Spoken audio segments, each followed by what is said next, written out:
那为什么会这样？我们就来看现代的人呢，大概大部分都会长成这个样子哈。所谓的空壁 CT 啦，他们牙科在做的这个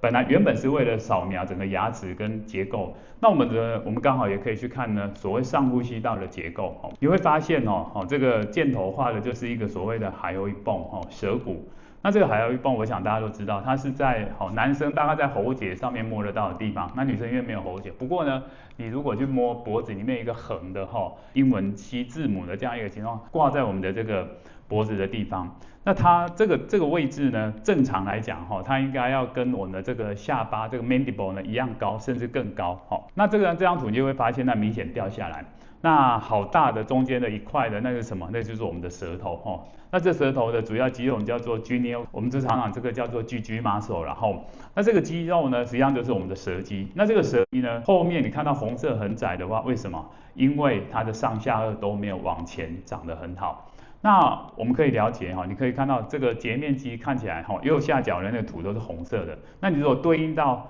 右下角的那个，它有红色、黄色、绿色、蓝色、白色。我们可以这么说啦，400-500年以前的人类呢，大部分都是绿色、蓝色、白色。那现代的人呢，很多就是偏红色、橘色、黄色这样。那你可以这样想象我们的上颚实际上是在小学阶段往前长的，那下颚呢，大部分在中学阶段。那这样的一个现代人很多就是没有往前长长得很好。那我们可以这么说我们有时候会看到所谓的下巴长得比较前面台语说叫做后倒这样的状况，它其实不是下巴长太长，而是呢上颚没有出去那当然也有很多是反过来是小下巴，那更多的是上下都没出去，整个都是很平的好，那为什么会这样？我们这里就要讲几个观念也就是说大家都基本上都会觉得呢，这个人的脸型这个的颜值呢，就是基因决定可是现在呢，这里就有一个作者叫什么 The Melvin Moss 他这个呢，他提出了一个理论叫做 Form 形态 follows function 什么意思function 就是你的功能，什么功能？你的整个头盖骨的功能。那我们知道头盖骨的功能除了装脑袋以外，很重要的是什么？你要呼吸你是所有呼吸的开口。还有呢，你要吃东西，你要咀嚼，你要讲话，所以你所有使用的这些功能会决定你的形状所以才都是 forms follows 嘛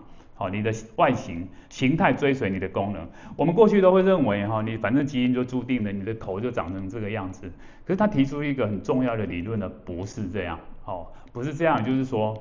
他们就是在这种大峡谷很多地方呢找到的人类的头的形状呢，居然是不一样，跟现代人有很大的不一样。那这里的理论指的是什么？我们的这个头盖骨应该是说大家都知道人体有206块骨头嘛，头部头部基本上好几块也就是说那包括什么？这里有两个观念一个叫做什么 transformation， 另外一个 translation transformation 简单来讲就是这样的，一个骨头是不是就是那个形状？不是